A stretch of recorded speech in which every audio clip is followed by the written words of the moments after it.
السلام علیکم۔ دل سے جو مانگی جائے وہ دعا اللہ کے ہاں تہجد کی دعا سے بھی بڑا مقام رکھتی ہے۔ جب اللہ کچھ کرنے کی ٹھان لیتا ہے تو پھر کوئی کچھ نہیں کر سکتا۔ یہ دنیا جو تمہیں ناممکن سے ڈراتی ہے، تمہارا اللہ اکیلا ہی اس پوری دنیا پر بھاری ہے۔ تم نے تو اپنی طاقت سے بڑھ کر یقین رکھا ہے، تمہیں اللہ ہرگز مایوس واپس نہیں لوٹائے گا۔ دعاؤں کی سب سے بڑی آزمائش وہی لوگ ہوتے ہیں جو دعاؤں پر یقین نہیں رکھتے۔ آنسو دعائیں ہی تو ہے، ایسی دعائیں اللہ کبھی رد نہیں کرتا۔ اللہ تمہارا نصیب اپنی مرضی سے لکھ چکا ہے، اور جو دعا تم ابھی مانگ رہے ہو وہ بھی اسی نصیب کا حصہ ہے۔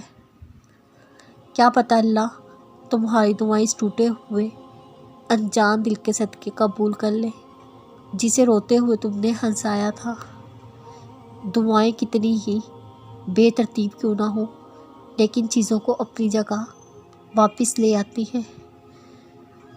کچھ ٹھوکریں تمہیں اللہ کے موضوع تک لے جاتی ہیں، آخر میں یہی ٹھوکریں تمہارے صدیوں کے زخم بھر دیتی ہیں۔ کبھی کبھار یہ زندگی کی ٹھوکریں تمہیں اللہ اور تمہاری پسند چیزوں کے قریب کر دیتی ہیں۔ اللہ نے ہر ٹھوکر کے بدلے تمہارے لیے سکون دینے والا مرہم بھی تو رکھا ہے۔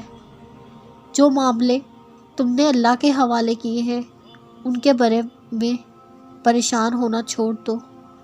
جو سرمایہ تمہارا اللہ کے پاس ہے وہ تو بس سجدوں میں ملے گا۔ زندگی کے تنگ سفر میں اگر تمہارا اللہ پر پختہ یقین ہے تو سفر کی ہر آزمائش تمہارے لیے مختصر ہے۔